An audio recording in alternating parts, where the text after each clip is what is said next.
Hey there, this is the one Boom, and the holiday season is upon us, and this is usually around the time of year where men around the world get these male grooming hygiene kits that end up gathering dust in the backs of drawers and the bottoms of closets, and so hopefully I can help you guys out with that with this little promo. In this bag is the performance package. It's also the performance package itself. I mean, when you order the performance package, you get this nice little travel case, which I rather like. Even though I don't go anywhere, I keep all my stuff in here because it looks nice. You get some disposable mats for all the hair you're going to be losing. You see, these are great because you don't want a lot of cleanup after you groom yourself, right? No, of course not. And when you're using the ear and nose hair trimmer, which is really nice, this is the Weed Whacker.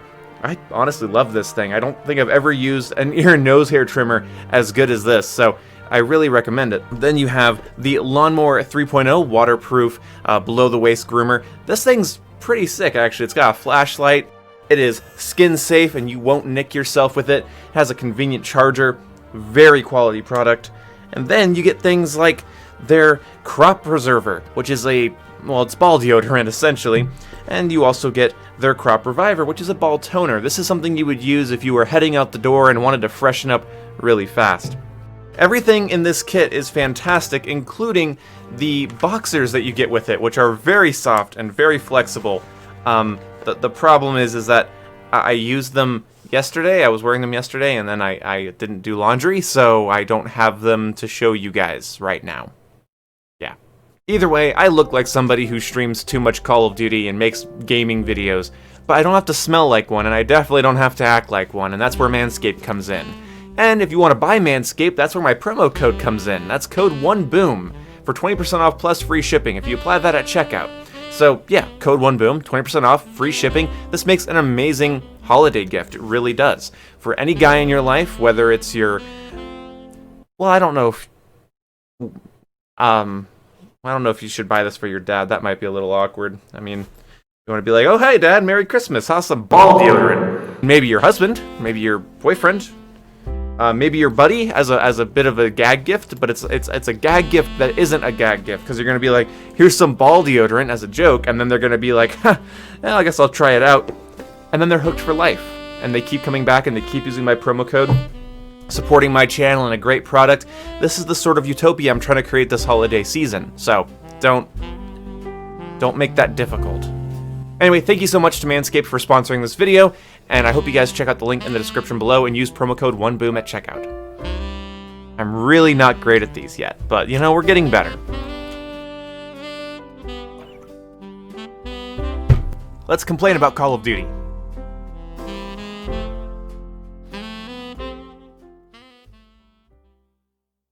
The Scorestreak system in Black Ops Cold War simply doesn't work for me, and in this video I'm going to explain why. I've talked about this already, but I really am having a bit of a problem right now. You see, I don't have anything to cover with this game. I have very few nice things to say about it. Like, most of the nice things I can say are just basically things I wish were in Modern Warfare, like a detailed stat chart for the gunsmith, or the ability to blow doors off the hinges instead of just opening and closing them. I wish Modern Warfare had a traditional minimap. I wish that Modern Warfare had an FOV slider on console. There's not many things about Cold War that I think make Cold War as a game itself work very well. And the king of all of those issues is the Scorestreak system. The Scorestreak system is a spit in the face, in my opinion, to what Call of Duty is, and one of the key factors of Call of Duty's success. If you're playing a traditional Call of Duty game, even if you're in a boring game of team deathmatch, every one of your lives could mean that you control the map. And that's a fun bit of potential. And even in boring game modes like free-for-all, TDM, kill confirmed, you can have moments of heart-pounding adrenaline if you are going for a higher tier streak.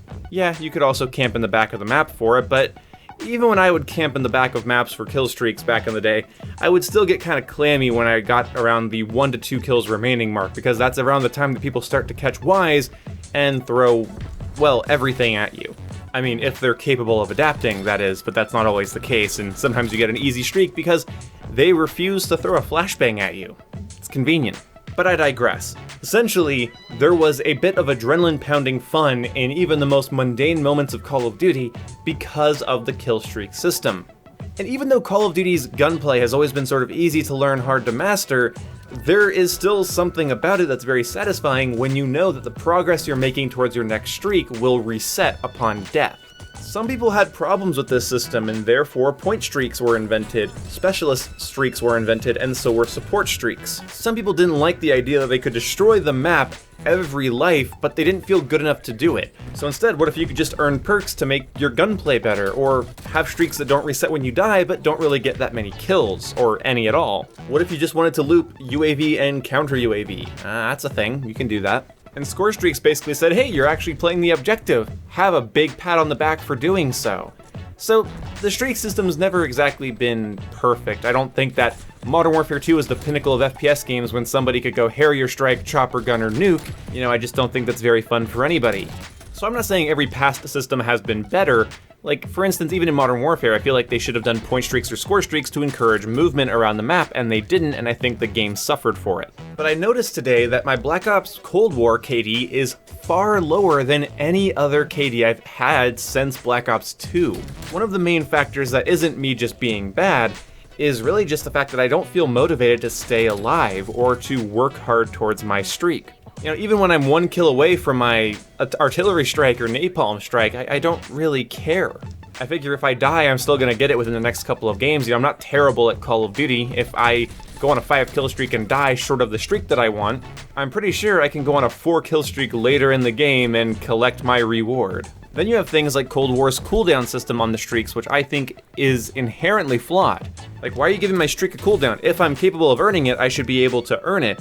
Oh, you're doing that to reduce streak spam because they don't reset when I die.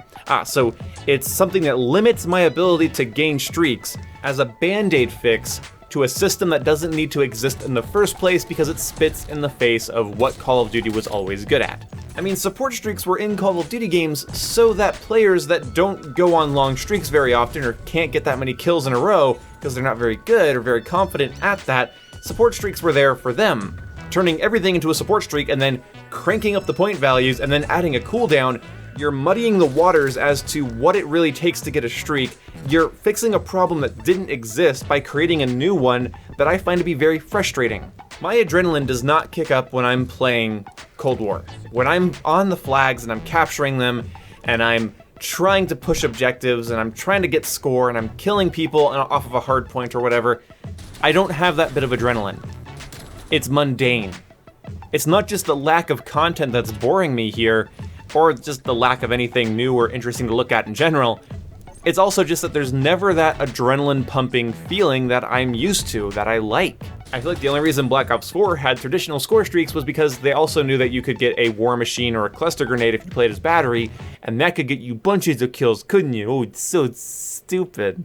I've heard that the score streak system is in here to counteract skill-based matchmaking, but if you're having 1 KD games because you're just killing and dying and it's just this big push-pull and it's very frustrating, you're still not going to get high streaks anyway. So you have to still go on a high streak to get a high streak, trust me. I'd love to say that I play like a noob and I still get chopper gunners and AC-130s, but that's not the case. I actually do have to go on a streak if I want to feasibly get one of those streaks by the end of the game. So why not just create a system that rewards me for going on streaks, and if you have non-lethal streaks, then put those in a support area. Then support streaks could be UAV, counter UAV, and armor, and then one of the higher tier streaks could be the combat bow because it actually can kill people. Air superiority could also be a support streak, but why does the VTOL and the chopper gunner and all those streaks, why do they have to be support streaks? Why can't you reward me for a 10-15 kill streak? Plus score for the objectives. Why can't you do what Black Ops 2 did, what Black Ops 3 did, what Black Ops 4 did? Between specialists giving you bonus score towards your streaks in Black Ops 4, requisitions in COD World War II, and now this system, I now much more than ever really appreciate Modern Warfare's very cold, harsh, get kills, 4 streaks, die, lose your streak. Even if you equipped Point Man, your streaks still reset when you died, even though they turned into score streaks. So yeah, MW would have been a better game if all of the streaks were score streaks, but it was still kind of cool to have it be a very simple, you kill or you die. You get a lot of kill, you get a streak. You get a lot of die, you don't get a streak. And there's something kind of special about that, because in the midst of that, you have field upgrades, you have your lethals and tacticals that you can spam to high heaven, but at least you held potential in your hands every life. Every life you could earn a chopper gunner. And I want to point out here at the end of the video that I have been very open-minded about Black Ops Cold War Scorestreak system. One of the first things I said about it is that I think that it's going to be cool to have a system that promotes having a good game versus just having a good life or a good moment. Because, kill streaks and score streaks, because of how fast you die in Call of Duty, they're mostly predicated on you having a good moment, a good couple of moments throughout your life, not the whole game. Whereas Cold War, I thought was just going to be pushing people to have a better game versus, again, the more momentary success. But that's not what I see. I see something that takes the adrenaline out of the mundane. It takes that excitement away. It takes that reward away, and the game is less good for it. And to really put the cherry on this, the streak spam is still here, Treyarch. Who knew that if you gave COD players court-mandated streaks, that at a certain point in every objective game mode, it's just going to be artillery, cruise missile, napalm, RCXD, body armor, combat bow. Like seriously, same time every game, there is a rain of streaks from almost every player on each team because at least everybody has one streak by that point. And to quote my buddy Jason, again I've quoted him in a couple videos recently, but to quote him again, if they're worried about streak spam, why aren't they worried about lethal and tactical spam? See you when I see you guys. Goodbye.